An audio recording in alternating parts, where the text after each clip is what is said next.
There was a man with long hair having a meeting with his members. The man was Bobalo, the leader of a sect that considered him to be God. One of Bobalo's members said that the bombing mission at the government building was successful and 50 people were killed, but someone reported that the mission failed. Hearing that, Bobalo was upset. He immediately ordered the guards to kill the man. Then a woman proposed to someone to do the mission. She showed a photo of a girl named Yuki Mifune, but the woman didn't know that Yuki would infiltrate the sect. Yuki also got the assignment to kill Bobalo. The woman explained that Yuki had the code name Lady Death. Yuki worked for the American government.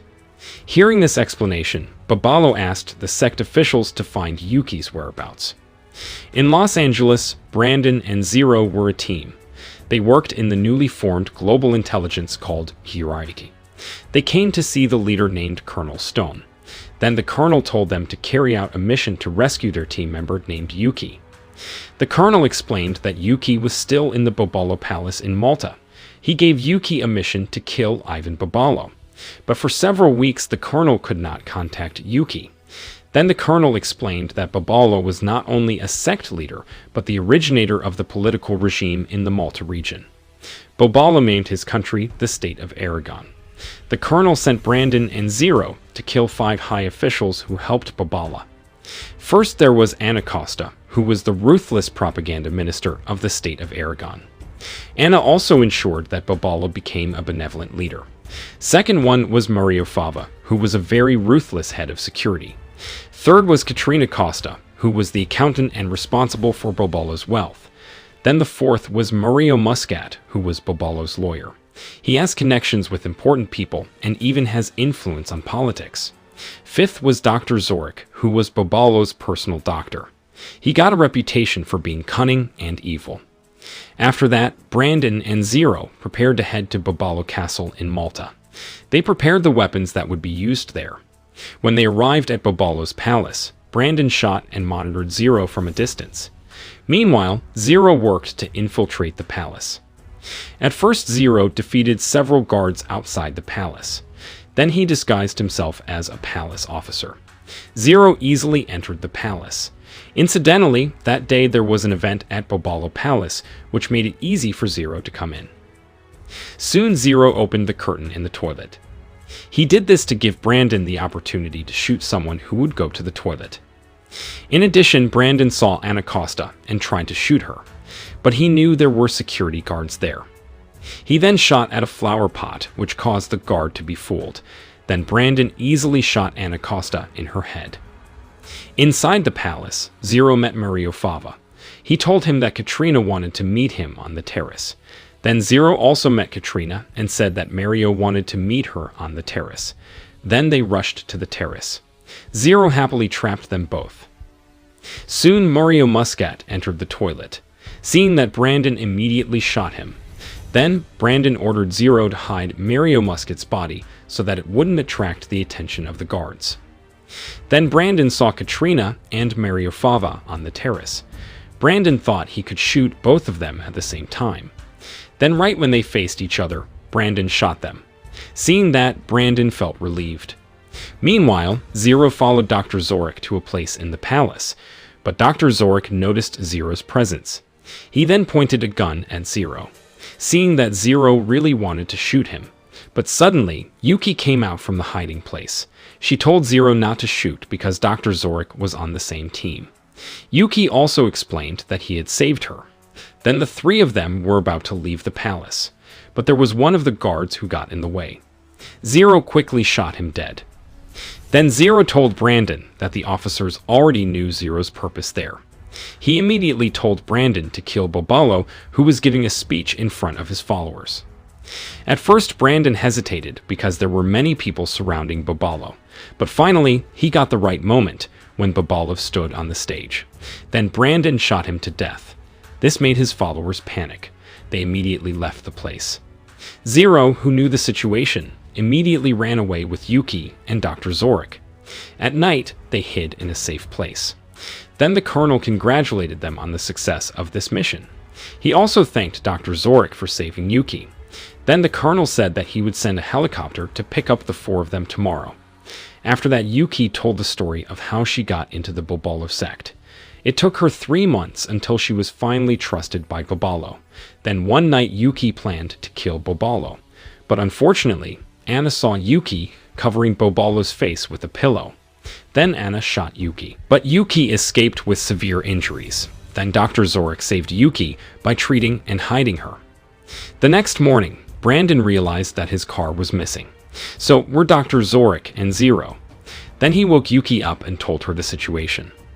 Dr. Zorik took the car to a place. It turned out that Zero followed him by hiding in the back of the car. Then Zero followed Dr. Zorik secretly. Zero saw that Dr. Zorik was carrying Greit's work laptop. Dr. Zorik managed to unlock the laptop's password. Seeing that Zero called one of his colleagues named Pete, who is an expert in hacking. Zero asked him to see what Dr. Zorik did to the laptop.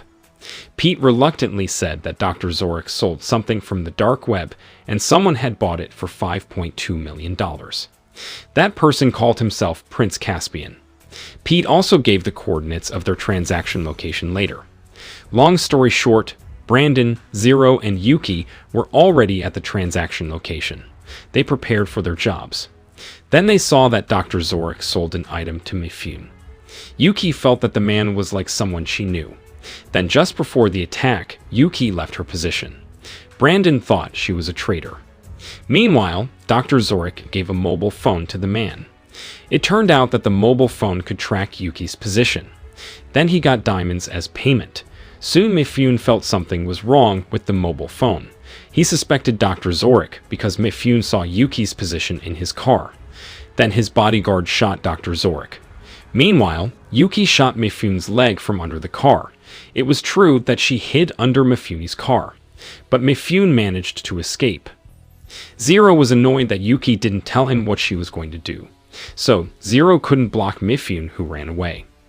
After that, Brandon, Yuki, and Zero approached Dr. Zorik for questioning. Unfortunately, he died.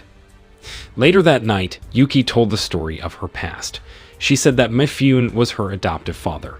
He adopted Yuki after her parents died. She was adopted when she was 5 years old, but when she was 10 years old, Mifune locked her up for 6 weeks. She only got rice and water. Mifune wanted Yuki to become a professional killer. Yuki killed someone when she was 15 years old. It was her first assignment. Until the age of 21, Yuki became his most trusted assassin. When Yuki was 25 years old, she decided to kill Mifune and run away. But it turned out that the man was still alive and planning to bring Yuki back. Mifune arrived at his house with an injured leg, but he was surprised to see Anacosta inside his house. Anacosta knew that he conspired with Dr. Zorik, who betrayed the Bobolo sect. In addition, Anna asked about the location of Yuki and her team who destroyed the Bobolo sect. Mifune explained that he didn't intend to destroy Bobolo. Then Anna invited her to cooperate. Mifune also thought that they had the same enemy, that was Yuki. Then he said that he had a mobile phone that could track Yuki and Anna, who had an army to arrest her. Hearing that, Anna believed even more. Anna immediately told her men to take the mobile phone and prepare to kill Yuki. The next day, Anna's men tracked down Yuki's whereabouts. It wasn't long before the man fired on the location. Fortunately, Yuki, Brandon, and Zero hid and survived. They tried to shoot the man, but it was quite difficult. Then Brandon slipped under the table and made the man fall. Then he chose to run away. Seeing that, Brandon felt confused because he didn't know who attacked them. Then they chose to go to a hill. Zero got information from Pete that Anna was the one who had attacked them earlier. Anna worked with Mifune to catch them. In addition, Pete said that Dr. Zorik put a tracker on Yuki's mobile phone so that Anna could track her. Hearing that, Yuki destroyed her phone. Likewise, Brandon and Zero destroyed their phones because they were afraid there was a tracker on their phones. Then Pete met with the Colonel. Colonel said that he lost contact with Brandon, Yuki, and Zero. He asked Pete for help to track them down, but Pete said that they destroyed their phones because Dr. Zorik had put tracking devices in their phones, but the Colonel worried about their situation. Then he asked Pete to accompany him to Malta. The Colonel wanted to make sure they were safe. Before that, the Colonel warned Pete that if he trapped his team, then he would never come back again. Brandon took aim at a car suspected of belonging to Anna's men. But without realizing it, Anna's men stood next to Brandon's car. Seeing that, Yuki immediately ran away, but Brandon, who was at the front of the car, was surprised. He held on tightly to the windshield. Meanwhile, Anna's men continued to shoot at them. Zero tried to shoot the man until finally the man stopped. In the evening, they returned to the hotel. They puzzled over why Anna's men could still track them. Then Brandon and Zero saw a gunshot wounds on Yuki's back. They suspect that the tracking device was on Yuki's back. Then Brandon opened the stitches of the gunshot wound. After getting the tracking device, Brandon got an idea. He wanted to turn things around by trapping Anna's men. Soon Anna's men arrived at the hotel where Yuki was staying, but the man did not find the whereabouts of Yuki, Zero, or Brandon. He saw a tracking device on the pillow. Then the man opened the door of his room, but it turned out that they were behind the door and immediately shot the man to death. Not long after, the man's cell phone rang. It turned out that Mifune was calling. Then Yuki answered him and gave the address. The Colonel and Pete headed to the Bobolo Palace. Then the Colonel told Pete to hack the CCTV. Pete saw Brandon and Mifune from the CCTV. Soon the guards saw Pete and the Colonel. The guard attacked them, but they managed to sneak into the palace. With Pete's help, the Colonel easily saw the situation because Pete's cell phone was connected to a laptop that managed to connect to CCTV.